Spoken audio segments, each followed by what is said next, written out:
চলে এলাম আজকে দুপুরের লং ভিডিও। চিকেন রান্না করব খাসির মাংস স্টাইলে। কালারটা দেখেই বুঝতে পাচ্ছেন কতটা সুন্দর হয়েছে। এইবার আমি এই যেভাবে খাসির মাংস স্টাইলে রান্না করব আশা করি আপনাদের খুব ভালো লাগবে। তাই আমি চিকেনটা ধুয়ে নিচ্ছি। এই চিকেনটাই ধুচ্ছি, কিন্তু এই চিকেন দিয়ে আমি দু রকম রেসিপি করব। একটা রেসিপি এখন আপনাদের সাথে শেয়ার করছি, এবং এই থাইগুলো যে আছে মাংসের, সেগুলো আমি তন্দুরি করব, সেই রেসিপিটাও আপনাদের সাথে শেয়ার করব খুব শীঘ্রই। এইবার আমি চিকেনটাকে ভালো করে ধুয়ে নিয়ে আলাদা করে নিয়েছি দু রকম রেসিপি করব বলে। এবার আসি রান্নায়। আর আমার রান্নাটা যদি ভালো লাগে অন্তত লাইক কমেন্ট একটু শেয়ার করবেন, আশা করি আপনাদের ভালো লাগবে। এবার চলে আসি, কড়াই বসালাম, তেলটাকে গরম করে নিলাম। ভালো করে তেলটা গরম হয়েছে দেখতেই পাচ্ছেন। এবার আলুগুলো ছেড়ে দিলাম। ছেড়ে দিয়ে তার মধ্যে আমি একটু নুন আর হলুদ দিয়ে আলুগুলো ভালো করে ভেজে নেব। আর একটা কথা বলি, আমি ভিডিওর অত ভালো করে সুন্দর করে কথা বলতে পারি না, যতটুকু পারি আপনারা বুঝে নেবেন আমি কি বলতে চাইছি। আর আশা করি দেখলেই আপনি বুঝতে পারবেন আমি কি বলতে চাইছি, আর দেখতেই পাচ্ছেন আমি কি দেব না দেব সেটা বোঝাই যাবে। এবার আমি আলুগুলো সব তুলে নিলাম,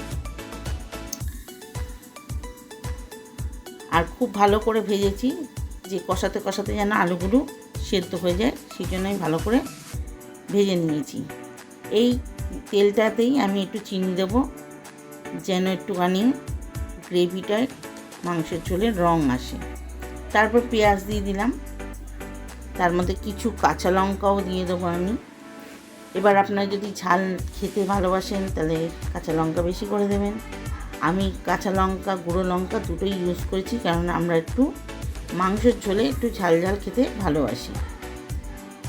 তারপরে দিয়ে দিলাম হলুদ, নুন, লঙ্কার গুঁড়ো। আমি কোনো কালার ইউজ করিনি, কালারটা আপনার থেকেই আসবে। যত সুন্দর করে কষাবো। আচ্ছা, এবার দিলাম জিরে, ধনে গুঁড়ো, সব মশলা আমি দিয়ে ভালো করে পেঁয়াজটা কষিয়ে নেব। নুনও দিয়ে নিয়েছি, নুন দিয়েছি যেন পেঁয়াজটা মজে যাবে আর ভালো করে সেদ্ধও হয়ে যাবে। দেখতেই পাচ্ছেন আমার কষানো দেখে আপনি বুঝতেই পারবেন। এবার একটু জল দিয়ে আমি এটাকে ঢাকা দিয়ে কষাবো। এবার আমি ঢাকা দিয়ে দিলাম। ঢাকা 10 মিনিট পরে দেখুন আমার কষানোর তেল উঠছে মশলা থেকে। এরপরে আমি চিকেনগুলো দিয়ে ভালো করে আরও সুন্দর করে কষাবো। কথায় আছে যত কষাবো তত টেস্ট হয়, তাই আমি মাংসটাকে ভালো করে কষিয়ে নিচ্ছি। কষিয়ে নিয়ে আমি আরেকবার ঢাকা দিয়ে দেবো। আবার 10 মিনিট পরে ঢাকা খুলে আর একটু কষিয়ে নেব। এরপর আমি আলুগুলো দিয়ে দেবো, যেন আলুগুলো কষানোর সঙ্গে সঙ্গে সেদ্ধ হয়ে যায়। আর চিকেনে পারলে একটুখানি দই ম্যারিনেট করে রাখবেন, তাহলে আরও তাড়াতাড়ি হবে। আমার কাছে দই ছিল না বলে আমি করতে পারিনি। আর এক পাশে গ্যাসে আমি জল গরম করেছি। ঠিক মটনে যেভাবে আমি রান্না করি সেইভাবে আমি চিকেনটাও করছি।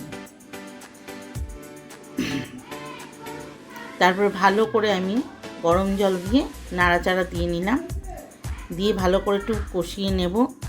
কষিয়ে নিয়ে আমি এই মাংসটা আমি ঢাকা দিয়ে দেবো 10 মিনিট 15 মিনিট মতন, একদম সিমে করে ঢাকা দেবো যেন আস্তে আস্তে হয়। এবার 10-15 মিনিট পরে দেখুন ঝোলটার রঙটা কতটা সুন্দর হয়েছে, আর খেতে সত্যিই বলছি খুব টেস্ট হয়েছে। তারপরে দিয়েছি ঘি গরম মশলা, যেটা মটনের স্বাদটাই নিয়ে আসে মটনের ঝোলে। আপনারা এইভাবে চিকেনটা রান্না করে দেখবেন, আমি বলছি খুব ভালো হয়েছে। আর আমার এই ভিডিওটা যদি ভালো লাগে একটু লাইক কমেন্ট করবেন, আর কেমন লাগলো আমার ভিডিওটা সেটাও জানাবেন। রান্নাটা দেখতেও কেমন লেগেছে সেটাও বলবেন।